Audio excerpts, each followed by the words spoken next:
તો એક મોટા સમાચાર સામે આવી રહ્યા છે। આપને જણાવી દઈએ કે વલસાડની અંદર નગરપાલિકામાં મહિલા સભ્યની ભૂખ હડતાળ। ભાજપના મહિલા સભ્ય જ્યોત્સનાબેન ધરણા પર ઉપપ્રમુખ પર અપમાનનો ગંભીર આક્ષેપ। તું બેસી જા કહી અપમાન કર્યાનો દાવો। ન્યાય નહીં મળે ત્યાં સુધી હડતાળ ચાલુ રાખવાની ચીમકી આપી છે। આપને જણાવી દઈએ કે વલસાડ નગરપાલિકા વોર્ડ નંબર 4ના ભાજપના મહિલા સભ્ય જ્યોત્સનાબેન નગરપાલિકા ખાતે ભૂખ હડતાળ પર બેઠા છે। 10 ઓગસ્ટે મળેલી સામાન્ય સભા બેઠકમાં મોગરાવાડી વિસ્તારમાં પાણી ભરાવા અને પૂર જેવી સ્થિતિ અંગે ચર્ચા દરમિયાન અપમાનજનક વર્તન કરવામાં આવ્યું હોવાના તેમનો આક્ષેપ છે। જ્યોત્સનાબેનના આક્ષેપ મુજબ પાણી ભરાવવાની ગંભીર સમસ્યા હોવા છતાં સંબંધિત વિભાગ દ્વારા સમયસર યોગ્ય કામગીરી કેમ કરવામાં આવી નહીં તે અંગે સવાલ ઉઠાવતા નગરપાલિકાના ઉપપ્રમુખ આશુતોષ મિશ્રાએ તેમનું કહ્યું કે તું બેસી જા તેમ કહીને અપમાનિત કર્યા હતા। અને સીધા દ્રશ્યો આપને ત્યાંના બતાવીએ છીએ કે જ્યાં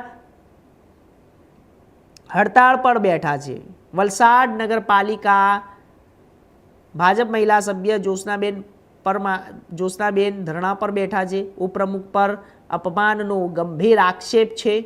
આપને જણાવી દઈએ કે જ્યારે સામાન્ય સભામાં મળેલી બેઠકમાં અપમાન કરાયું હતું તેમનું અને અપમાન માટે હવે તે પોતે ન્યાયની માંગણી કરી રહ્યા છે અને કહી રહ્યા છે કે જો જ્યાં સુધી ન્યાય નહીં મળે ત્યાં સુધી અમે ધરણો કરીશું। ભાઈ રાઠોડ, વોર્ડ નંબર 4 ભારતીય સભ્ય વલસાડ નગરપાલિકા। તારીખ 10/8/2026ના રોજ સામાન્ય સભા લેવામાં આવી હતી અને એ સામાન્ય સભામાં ચર્ચાઓ થતી હતી વોર્ડ વાઇઝ કામોની ને એને લઈને વલસાડમાં જે પૂરની સ્થિતિ ઉપજી હતી એ દરમિયાન જે મોગરાવાડી વિસ્તારમાં પાણી ભરાવો થયેલો હતો તેને બાબતે ચર્ચા થઈ।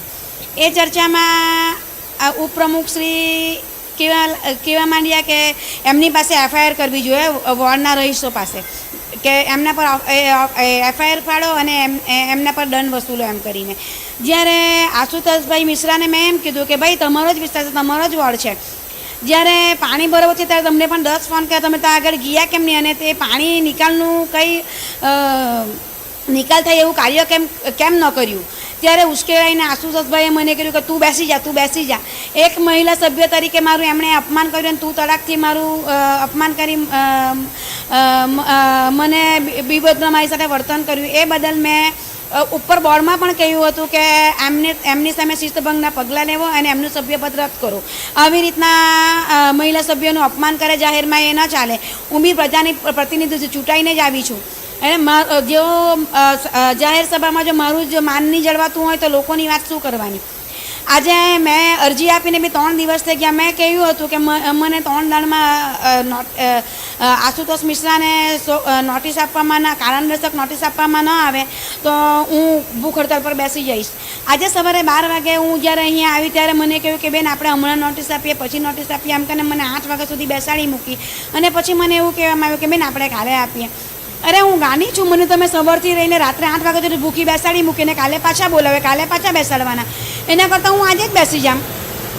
તમે જ્યારે આટલા સારી રીતે આદિવાસી દિવસ મનાવો ઓગસ્ટની 9 તારીખે અને ઓગસ્ટની 10 તારીખે જ્યારે મહિલા સભ્ય આદિવાસીનું અપમાન થાય એ કેટલી શરમજનક વાત કહેવાય।